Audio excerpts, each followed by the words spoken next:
बिहाड़ी में एक वकील साहब जिशान शबीर ढूडी साहब का पुलिस की जानिब से उनके घर में घुसकर एनकाउंटर कर दिया गया है। अब उनका एनकाउंटर क्यों किया गया, वहां पे क्या हालात हुए, पुलिस की क्या स्टोरी है, उनके अहले खाना की क्या स्टोरी है, ये सोशल मीडिया पर आप अच्छी खासी देख चुके हैं कि पुलिस का कहना है कि he was a drug dealer और हमने अरेस्ट का रेड किया, उन्होंने आगे रिटेलिएशन में फायरिंग की, हमने भी जवाबी फायरिंग किया, वो अपने साथियों की फायरिंग से हलाक हो गए।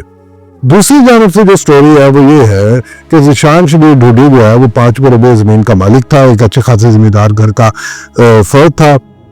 तो उनको जो मुखालिफिन की तरफ से पैसे लेकर पुलिस ने कत्ल कर दिया। और अब जो हालात चल रहे हैं वो ये चल रहे हैं कि अदालतों की तालाबंदी की बातें हो रही हैं, स्ट्राइक्स हो रही हैं, पुलिस वालों को अदालतों से निकालने की बातें हो रही हैं, वकला की तरफ से काफी कुछ हो रहा है।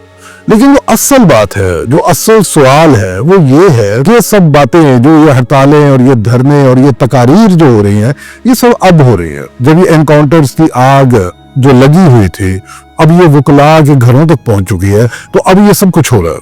ये पहले होना चाहिए था। जज ब्रेंडस लुइस का कहना है कि if government becomes a law breaker, then it invites every man to become law unto himself.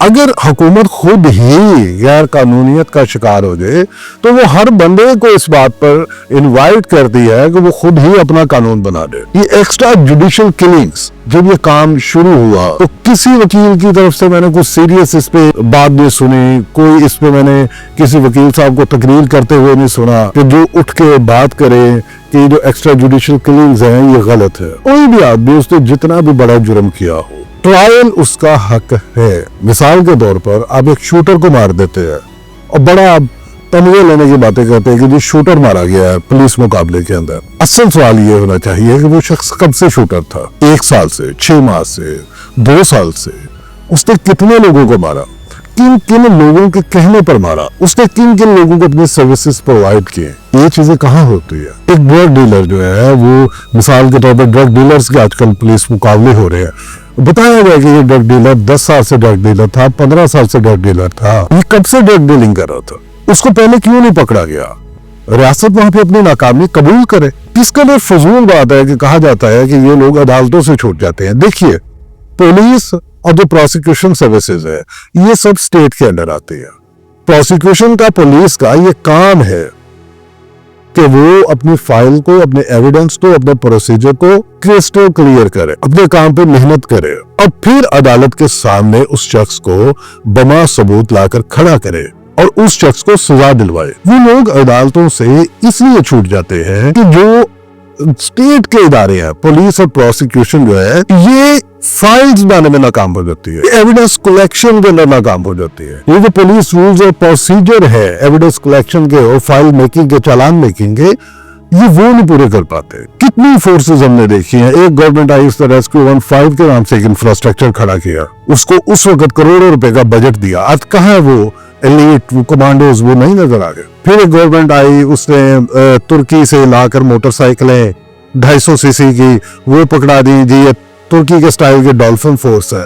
किसी ने मुहाफिज फोर्स बना दी, किसी ने शाही फोर्स बना दी, अब वो एक सीसीडी इदारा बन गया। तो जो पिछले बने थे इदारे, उनकी अकाउंटेबिलिटी कहाँ पे? Every person has a right to fair trial. अब गोगी भट्ट की और तीफी भट्ट की बातें हो रही हैं, तीफी भट्ट का पुलिस मुकाबला हो गया, बहुत अच्छा हो गया, इन लोगों को पकड़ता है था। भाई पकड़ना मैंने और आपने तो नहीं है, पकड़ना तो पुलिस ने था। वो बबांगे बहन कहता था कि मुझ पे जितना पर्चा हुआ मौजूद में छूट जाता हूँ। और अब खुद पुलिस ऑफिसर्स जो है वो पॉडकास्ट में आके बता रहे हैं जी उसका फला एसपी के साथ, फला डीएसपी के साथ ताल्लुक था, फला एसएचओ उसका भाई बना हुआ था। भाई क्यों बने हुए थे? तीफी भट्ट अगर आज के दिन तक डॉन था, अंडरवर्ल्ड का डॉन था, तो ये आपकी वजह से था, पुलिस की वजह से था, इदारों की वजह से था, गवर्नमेंट की वजह से था। इस वक्त किसी भी शहरी की, पाकिस्तान के किसी भी शहरी की इस वक्त जान महफूज नहीं है, क्योंकि स्टेट खुद एक लॉ ब्रेकर बन चुकी है। किसी भी शख्स को गोलियां मारकर ये एफआईआर, ये कार्रवाई दर्ज कर दी जाएगी कि वो अपने साथियों की फायरिंग से हलाक हो गया। ये जो पुलिस रिकॉर्ड्स दिखाए जा रहे हैं ये कुछ भी नहीं होते, ये एक रात में बन जाते हैं, ये सारे पर्चे एक रात में दे दिए जाते हैं। हर चीज का कंट्रोल उनके पास ही है। तो ये वकला का काम था, जो लॉ ऑफिसर्स हैं, ये इनका काम था कि ये डे फर्स्ट से इस चीज को पॉइंट आउट कर दे कि ये जो एक्स्ट्रा जुडिशियल किलिंग्स हैं, ये जो फेक एनकाउंटर्स हो रहे हैं, ये गलत हो रहे हैं।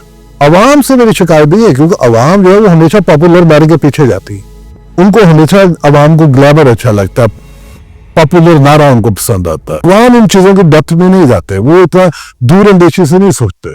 ये सोचना उनका काम होता है जो उस सिस्टम से मुंसलिक होते हैं। अभी भी वक्त है, जिशान शब्बीर ढूडी को कत्ल किया गया, उसका मर्डर किया गया, चाहे उसका क्रिमिनल रिकॉर्ड था, अब ये चीज बेमानी हो चुकी है, इररेलेवेंट हो चुकी है, क्योंकि वो शख्स जिसने तालीम हासिल की, मेहनत करके वकील बना, अब वो शख्स मनोमटी के नीचे जा चुका है। अब वो उठ के अपनी सफाई में कुछ नहीं कर सकता। लेकिन अब हमें बात करनी है पंजाब के उन शहरियों की, उन लोगों की जो जिंदा है। अपना ख्याल रखिए और चैनल को सब्सक्राइब लाजमी कीजिए।